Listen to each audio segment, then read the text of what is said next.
This is big, guys. So we've talked about a bunch of things. We've talked about getting good employee engagement. We've talked about having adaptive and empathetic intake. And we've talked about having systematic follow-up.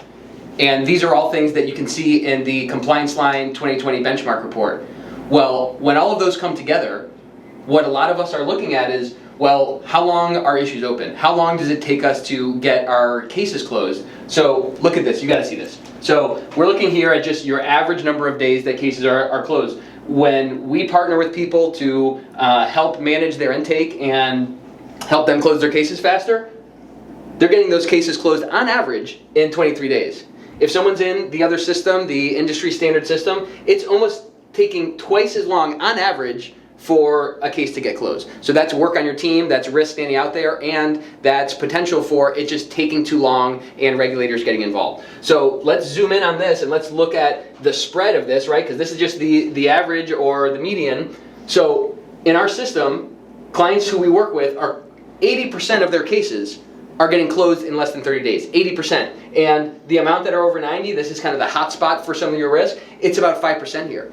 In what a lot of people look at as, kind of the good enough industry comparison, only 23% of the cases are getting closed in under 30 days, and it's practically a third that are over 90 days. So, what leads to that happening? Great question. Thanks for asking it. Hey, go for it. So why are cases staying open for a long time? So it can kind of be boiled down to a few drivers. So one is on the ops side. Is it that there's not a sense of urgency to close those cases with the investigations team? Another driving factor for something that's more like this, with a bunch of cases left open for a long time, or cases that are on average not closing within that 30-day best practice, that's going to be that there's not good enough information for that investigation team to get started. So that usually is rooted in the intake method. Is it an adaptive interview? Is it one that's built on empathy? Or is it conversely built on efficiency? Get them on the phone, get them off the phone, ask them just the facts, here are 5 questions, and move on to that next call. Those things really have a massive influence on the level of information that investigation team can get started with.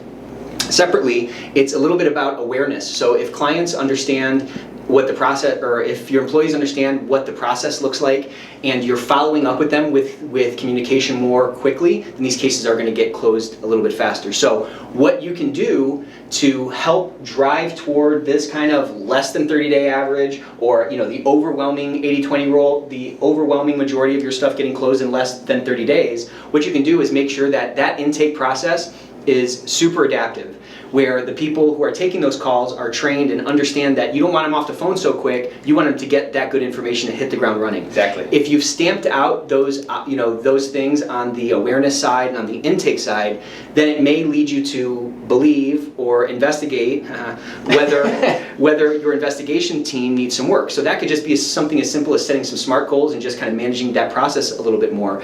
Do a sort rank of your open cases by age days and start making sure that you're following up on those things. Again, you can't manage what you don't measure, so start measuring it and start focusing on it, and just by shining a light in that process, you're going to get some of the improvement that we're going after. But this is like the granddaddy benchmark. This is the one that is a pretty quick barometer, maybe coupled with your reports per 100 employees, about the health of your intake process and your sort of trust and culture in general. So This is a massive one. We'd love to help with this. If you want, if you're with somebody else, reach out. We can give you some more tips for your specific situation on how you can elevate this. And of course, if you'd like to download our report, you can do that as well. So stay tuned for some more tips on how we can make the world a better workplace.